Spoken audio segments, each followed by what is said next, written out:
जी, क्या हाल चाल। मैं अम्बुसा एक बार फिर घूमने निकला हूँ दिल्ली। मैंने आपको बताया था दिल्ली आया हूँ, दिल्ली घूमने जा रहा हूँ। आज हम आए हैं इंडिया गेट, और इंडिया गेट पर वॉर मेमोरियल पे। फिलहाल यहाँ पर आप देख सकते हो बहुत बढ़िया लुक आ रहा है पीछे से, बहुत बढ़िया अमेजिंग।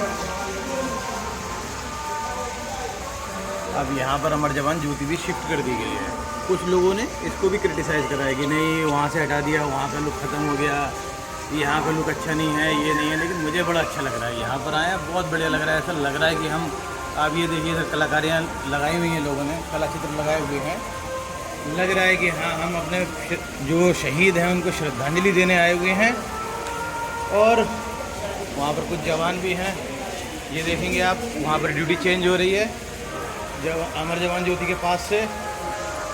प्लीज़ इसको भी देखो आप, बहुत बढ़िया लुक है।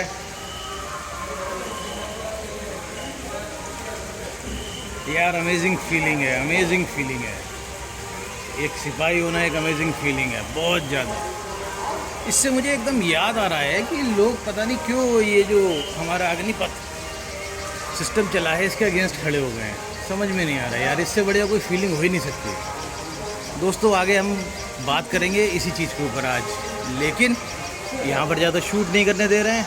और बाहर बारिश हो रही है तो हम थोड़ा रुक के शूट करेंगे थोड़ी देर बाद, जब थोड़ा सा मौसम क्लियर हो जाएगा। और यहाँ शूट करने भी नहीं देंगे, तो इस बारे में बात करेंगे अग्निपथ के बारे में, लेकिन थोड़ी देर बाद। तो जैसे मैंने आप लोगों को बताया था, हम आए हैं आज इंडिया गेट। इंडिया गेट घूम रहे थे तो यहाँ पर हमारे विचार में आया कि अग्निवीर के ऊपर बात की जाए। आजकल बड़ा हॉट टॉपिक चल रहा है अग्निवीर। फ़िलहाल आ गए इंडिया गेट के पास में पार्क है, उस पार्क में आ चुके हैं हम। पार्क में बैठ के बात करेंगे, यहाँ पर कुछ लोग मिलेंगे, उनसे भी बातचीत कर सकते हैं हम लोग। फ़िलहाल हम अग्निवीर के बारे में बात करते हैं। दोस्तों मैं इसके बहुत फेवर में हूँ, मैं इसके बहुत पक्ष में हूँ, क्योंकि हम ना बचपन से सुनते आ रहे हैं कि चाइना में हर बंदा जो है वो फ़ौजी है, इज़राइल में हर बंदा जो है वो फ़ौजी है, वहाँ पर आर्मी ट्रेनिंग दी जाती है। और हम इस बात को कहते हैं वाह, बहुत बढ़िया बात है भाई, वाह भाई वाह। जब अपने यहाँ ये बात आई तो हम कह रहे नहीं नहीं नहीं नहीं नहीं नहीं, नहीं ऐसा संभव नहीं है। क्या आपको पता है कि वहाँ पर हर बंदा जो फ़ौजी बनता है, कई देशों में तो 3-3 साल के लिए, हम कह रहे हैं 4 साल में क्या होता है, वहाँ तो 3-3 साल के लिए भी हैं। और वो उसमें खुश हैं, क्योंकि वो फ़ौजी बनने के बाद में एक देशभक्ति का जज्बा आने के बाद में जब काम करते हैं, आप देख सकते हो चाइना कितना आगे बढ़ रहा है। रीज़न क्योंकि वहाँ हर बंदे के अंदर देशभक्ति का जज्बा है, कारण कि वो फ़ौज में रह के चुका है। फ़ौज की ट्रेनिंग लेने के बाद ये तो मानोगे आप ना कि ये जज्बा बढ़ जाता है। इज़राइल, वहाँ पर हर बंदा बंदी हर कोई फ़ौज की ट्रेनिंग ले चुका है, इसलिए वो देखो आप देश कितनी तेज़ी से आगे बढ़ रहे हैं दोनों। और जब हम पहले सुनते थे कि वहाँ पर ऐसा होता है तो हम कहते थे वाह यार, ऐसा अपने यहाँ भी हो सकता है। अब हम कह रहे हैं कि भैया हमारे यहाँ से क्यों कर दिया, हमें तो नहीं चाहिए। तो आप लोग क्या चाहते थे कि हर बंदा फ़ौजी बने और ज़िंदगी भर फ़ौज में रहे, तो बाकी का काम कौन करेगा? बाकी काम करने कोई बाहर से थोड़ी आएगा। इसका बड़ा सीधा सा फंडा है, 4 साल का फंडा है ना। तो उन्होंने एक हिसाब बना रखा है कि 4 साल में एक साल 1 लाख जमा कर दिए हमने, दूसरे साल दूसरे लाख हमने फ़ौजी बना दिए, तीसरे साल तीसरे लाख फ़ौजी बना दिए, चौथे साल 4 लाख फ़ौजी बना दिए। उसके बाद में पहले वाले 1 लाख जो हैं वो चले जाएंगे और दूसरे वाले 1 लाख आ जाएंगे। अल्टीमेटली हमारे पास 4 लाख रिज़र्व सैनिक हर समय रहेंगे, एट ए टाइम, हर समय तैयार हैं। और उन्हीं फ़ौजियों में से कोई फ्रंट लाइन फ़ौजी भी बन सकते हैं, आर्मी में जा सकते हैं, एयरफोर्स में जा सकते हैं, किसी में भी जा सकते हैं। तो इसमें कोई दिक्कत होनी नहीं चाहिए। अब कुछ लोगों का ये सवाल था कि इसमें क्वालिटी गिर जाएगी, कि जो 1.5 साल की ट्रेनिंग है उसको 3-4 महीने में कैसे करवा सकते हैं। अरे नहीं भाई, ये 1.5 साल की ट्रेनिंग बढ़ के 4 साल की हो गई है। आप ऐसे मान के भी तो चल सकते हैं, इसमें पूरी ज़िंदगी के लिए ट्रेनिंग करवा रहे हैं। आपने कभी अनफिट फ़ौजी देखे हैं? नहीं देखे, होते नहीं हैं। एक बार जिसको ट्रेनिंग की और एक्सरसाइज वगैरह की आदत लग गई, वो आदत कभी जाती नहीं है। लेकिन हम ये चाहते नहीं हैं, क्योंकि हमें देश से नहीं, हमें पैसे से प्यार है कि हमारा भविष्य जो है सेफ़ हो जाए। अरे भाई 17 से या 18 से 21-22 की एज तक वैसे भी कौन सा पैसे कमाते हैं। गवर्नमेंट जो दे रही है वो पैसे फ़िलहाल जीविका के लिए पर्याप्त हैं और आप कुछ भी करने के लिए, कुछ भी स्पेशलाइजेशन करने के लिए भी आप फ्री हो।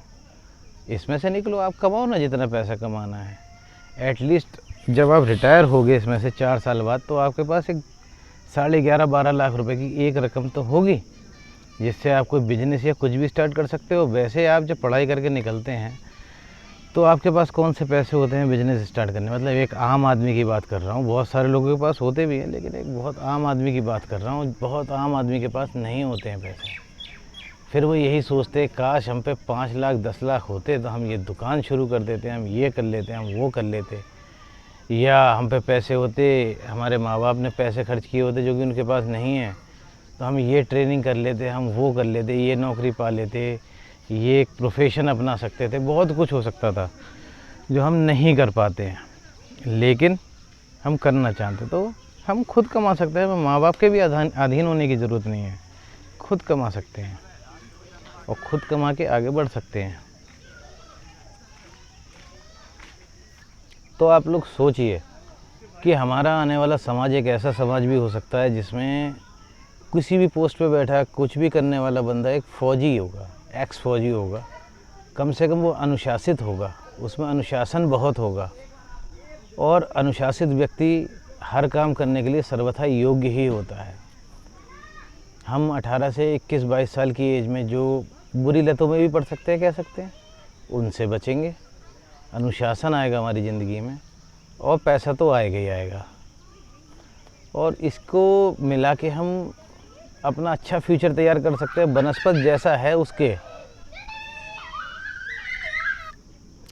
तो हमारा समाज एक ऐसा समाज बनेगा, आज नहीं 10 साल 15 साल 20 साल बाद हमारा समाज एक ऐसा समाज बनेगा जिसमें चौकीदार से लेकर प्रधानमंत्री तक सब फौज से निकले हुए अनुशासित लोग होंगे। अभी तो इन्होंने इच्छा अनुसार करा है, मैं तो कहता हूँ ये कंपलसरी कर देना चाहिए कि आपको रहना ही रहना है। खैर, आपको जैसे मैंने बताया, इंडिया गेट आए हैं, यहाँ पर काफ़ी चहल पहल रहती है, काफ़ी लोग मिलते हैं, और मैंने आपको बोला था कि मैं जितने भी वीडियो शूट करूँगा ओपन में शूट करूँगा। तो उसका एक एडवांटेज और एक डिसएडवांटेज भी है। एडवांटेज ये है कि यहाँ पे बहुत सारे लोग मिलेंगे, एक आध से हम बात भी करेंगे, पूछेंगे कि वो इसके पक्ष में हैं कि नहीं हैं। और डिसएडवांटेज ये है कि पीछे से काफ़ी सारी आवाज़ें वगैरह आती हैं, तो प्लीज़ उसके साथ एडजस्ट कीजिएगा, ठीक है। आगे हम चलते हैं, लोगों से मिलते हैं, लोगों से मुलाकात करेंगे, बातचीत करेंगे, उनसे उनके रिव्यू पूछेंगे कि वो इसके पक्ष में हैं या विपक्ष में हैं। मेरे हिसाब से तो हर हिंदुस्तानी को, सच्चे हिंदुस्तानी को जो देश से प्यार करता है, इसके पक्ष में ही होना चाहिए, क्योंकि अल्टीमेटली ये देश की बात है, देश की सुरक्षा की बात है। इसमें कहीं पे भी कैसा भी बुरा तो कुछ भी नहीं है, अच्छा ही है। लोगों को पता नहीं क्यों इसमें चीज़ें बुरी दिख रही हैं। लोग ट्रेनें जला रहे हैं, सब कुछ कर रहे हैं। क्या ट्रेनें जलाने से क्या हो जाएगा? उससे थोड़े ना देश का भविष्य बन जाएगा। देश की संपत्ति का ही नुकसान कर रहे हो। अल्टीमेटली नुकसान तो हमारे देश की संपत्ति का, देश के राजस्व का ही है ना। चलिए खैर, आगे चलते हैं, कुछ लोगों से उनके रिव्यूज़ लेते हैं, पता चलेगा हमें। इसके बाद में हम यहाँ से निकलेंगे भी और कहीं जाएंगे, वहाँ पर भी अगर कोई मिलता है तो उसके रिव्यू भी लेते हैं जो इस बारे में बोलना चाहेगा। तो जैसे मैंने आप लोगों को बोला था, हम लोगों से रिव्यू ज़रूर लेंगे। हम रिव्यू लेने आ गए हैं, और मैंने आपको ये भी बताया था हर कोई बोलने को तैयार नहीं, तो बहुत मुश्किलों से एक भाई साहब मिले हैं। ये हैं अभिषेक भाई। क्या हाल चाल है अभिषेक भाई? बढ़िया जी, बढ़िया। तो अभिषेक भाई, आप इसके पक्ष में हैं कि विपक्ष में है ये अग्निपथ योजना के? ये पूछना चाहता हूँ मैं आपसे, ये आपके कोई डाउट्स हैं? नहीं, अग्निपथ योजना बड़ा यूनिक आइडिया है, और शायद ज़रूरत भी है आज के समाज की, आज के देश की, हमारे देश की। जी। बट इसमें मेरे 2 डाउट्स हैं। मेन डाउट ये है कि जो क्वालिटी ऑफ सोल्जर जी, कहीं वो तो नहीं कम हो जाएगी, because we have highest attitude रण क्षेत्र सियाचिन। जी। और किसी वर्ल्ड में और किसी देश के पास इतना टिपिकल और मुश्किल रण क्षेत्र नहीं है जी। तो हमें हमारी ज़रूरतें उस हिसाब से हैं। और दूसरा, मैच्योरिटी ऑफ सोल्जर, कि आप एक 17-18 साल के बच्चे को गन दे दोगे तो क्या उसका माइंड इतना मैच्योर है कि वो उसको हैंडल कर पाएगा प्रॉपरली। बस ये 2 डाउट हैं अंबुज भाई, जो कि मुझे लगता है कि हाँ, इस पे गवर्नमेंट को सोचना चाहिए। जी, देखिए, उन्होंने जब ये योजना निकाली है तो कुछ तो सोचा ही होगा इस पे। हाँ, नहीं, बिल्कुल ऐसा तो संभव नहीं है कि बिना सोचे उन्होंने, गवर्नमेंट कुछ करने जा रही तो कोई तो प्रोफार्मा बनाया होगा। जैसे जैसे चलेगा तो ऐसे वैसे हमें पता चल जाएगा आगे चल के। है ना। हाँ, बिल्कुल सही कह रहे हो आप। लेकिन हाँ, ये बहुत यूनिक आइडिया है। और सबसे बड़ी एक मेरे चीज़ जो मैं जब भी मैंने इस बारे में पढ़ा सुना कि इन्होंने क्या किया कि जो करंट की भर्ती प्रक्रिया है वो इन्होंने एकदम रोक दी।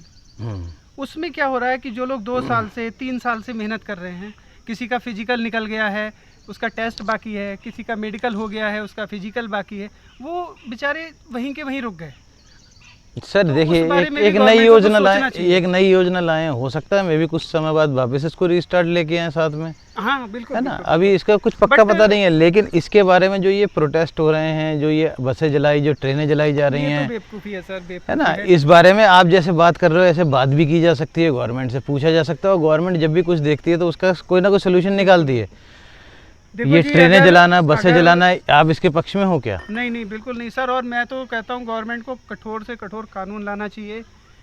हमारे टैक्स के पैसों से जी। या एक आम देशवासी के टैक्स के पैसे से एक ट्रेन बनाती है गवर्नमेंट, जी और कुछ 4-5 उन्मादी लोग आके उसको तोड़ देते हैं, जला देते हैं। जी जी जी। तो कम से कम सेना में तो उनको, मुझे नहीं लगता ये इनके दिमाग में कहीं भी देशभक्ति है या कहीं भी सेना के प्रति या सेवा का कोई भाव है। ये तो सरासर घटियापन है लोगों का, जी जी। और ये कोई तरीका नहीं है। तो This is not ये अभिषेक भाई acceptable. हैं, ये भी इस योजना के तो पक्षधर हैं, लेकिन ये जो प्रोटेस्ट हो रहे हैं, जो बसें जलाई जा रही हैं, ट्रेनें जलाई जा रही हैं, उसके पक्ष में नहीं है। और कुछ कमियां हैं जो अभी इस पूरी प्रक्रिया में, जो गवर्नमेंट में भी धीरे धीरे ख़त्म करेगी, तो वो क्वेश्चन करना तो अच्छी बात है। तो भाई यहाँ पर काफ़ी ढूंढा, लेकिन कोई ऐसा मिला नहीं जो कैमरे के सामने ज़्यादा बोलना चाह रहा हो, इस बारे में बात करना चाह रहा है। एक्चुअली लोग बचना चाह रहे हैं इस चीज़ से, क्यों पता नहीं, लेकिन कोई ऐसा कैमरे के सामने बोलने को जल्दी राजी नहीं हो रहा। तो हम क्लोज करते हैं इस वीडियो को यहीं पर। और वैसे भी थोड़ी थोड़ी बारिश भी आने लगी है, ड्रिजलिंग हो रही है और शाम भी होने लगी है। तो फिर मिलते हैं नेक्स्ट किसी वीडियो में, नेक्स्ट किसी और टॉपिक पे, किसी और बात पे बात करेंगे। जब तक आप अपने सुझाव इस वीडियो के कमेंट में ज़रूर दीजिएगा। आपको ठीक लगी बात या गलत लगी, ये ठीक है योजना की गलत है, और भी कोई सुझाव देने हो तो वो भी दे दीजिएगा। और ये जो बसें ट्रेनें जलाई जा रही हैं, ये भी ठीक है या गलत है, इस बारे में भी बताइएगा प्लीज़ कमेंट्स पे। मिलते हैं, बाय।